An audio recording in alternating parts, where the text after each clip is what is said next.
So we hope that tonight this will get everybody thinking about why an excellent hospital is the basis for quality health care.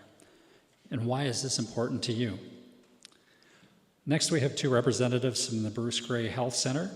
Drew Braithwaite is the Vice President of Corporate Services and Chief Financial Officer, and Stephanie Douglas is the Corporate Planner, and they're here to share more details about the redevelopment and the process and the approvals and what it will take to get shovels in the ground.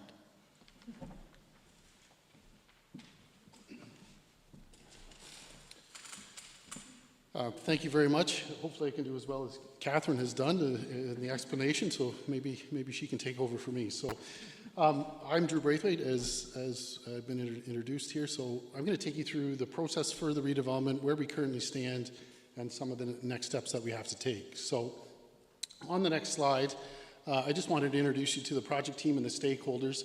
So there's myself, Stephanie Douglas here is in the front row. She does a significant amount of work.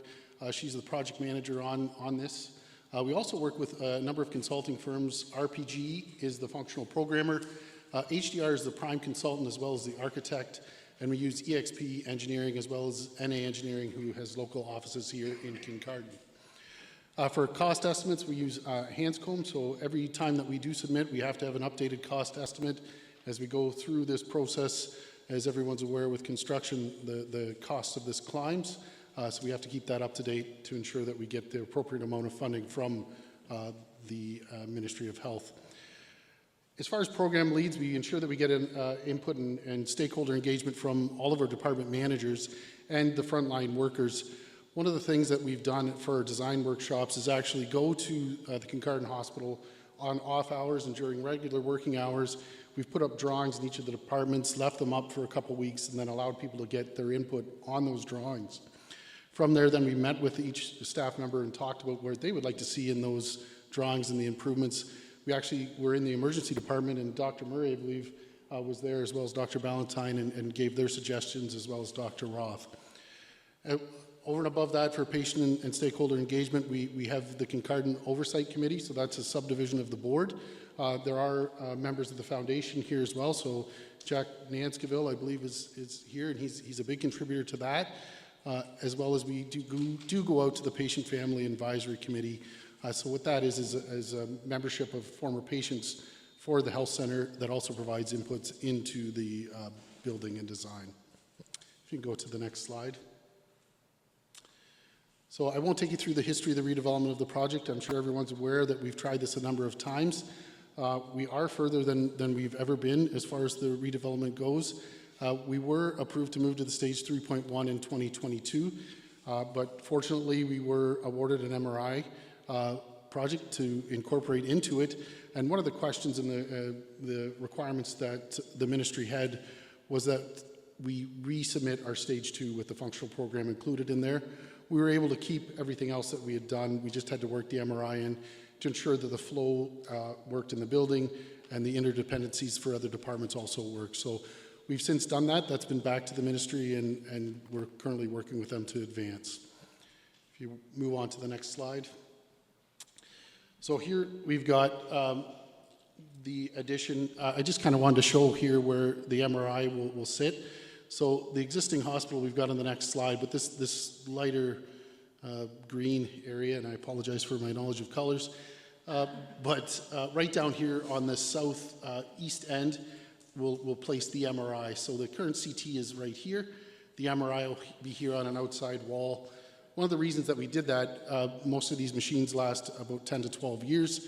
So in the event that when we do have to replace that MRI, we are on an outside wall to replace it as well. If we go to the next slide, we've got a few detailed drawings that will take you through it. On an earlier slide that Catherine had, it outlined the existing building. So this is the existing footprint for the current building. The medical imaging area, which is around 7,500 square feet, is completely new. So we'll build that, and we've got everything staged as far as phasing goes. We'll have that area built. The MRI, you can see a little more detail, is right down here. The front of house is this blue area here, so the foundation offices, the gift shop, as well as patient waiting areas. And the emergency department will actually take over part of the existing DI area, and then there's a small expansion to the south with a covered ambulance garage. So everyone's familiar in Kincardine with the wind that's up there on that hill. So we wanted to make sure that we had an enclosed area that patients not only could come in there in the wintertime, but also provide them privacy during some of their hardest times. If we move on to the next slide here, the emergency department, we've got 13 treatment rooms that are located throughout this area. What we did, and this was part of some of the knowledge that we gained with the stakeholder engagement, we've got a U-shape here for the doctors and the nurses to work, and then we've got all of the treatment rooms on the outside. As well, we've got a spot for EMS to come in and the police to come in. They've got their own private holding areas. The decontamination room is down here. There's 2 ante-rooms that are associated with it, as well as the decontamination area that has 2 outside entrances in the event that we need it. There's also a safe room, and then we've got some specialty items that are located in each of those exam rooms, fracture clinic, eyes. I'm getting out of my depth here. Dr. Murray can probably help me out with some of those other areas as well. So to the north end, this is the building here where the laboratory is. It was the former cafeteria. We've done some pre-work. We've moved the lab over to that area, knowing that in the future plans for this, the laboratory will be up there, and then the expansion will go out to the east. So if we move on to the next slide. So this is a decontamination room with a little bit more detail entering off of the ambulatory garage. We've got our 2 ante-rooms, our showers, and our separate bays in the event that we need to use that. Once they're decontaminated, then they would move back out into the emergency area. If you can go to the next slide. So this, again, is the medical imaging department. It's entirely new. There's ultrasound rooms, bone mineral density rooms, the CT scanner, the MRI, a personal consult room in the event that we need to have private conversations, as well as waiting rooms and change rooms as the people navigate that area. We did keep this close to the emerge area with the x-rays, just to keep those interdependencies close to emerge so that they can receive service and get results quicker. If we move on to the next slide. So we've got the laboratory in the back of the house. So this is where the new advanced laboratory area will be with all the new updated equipment.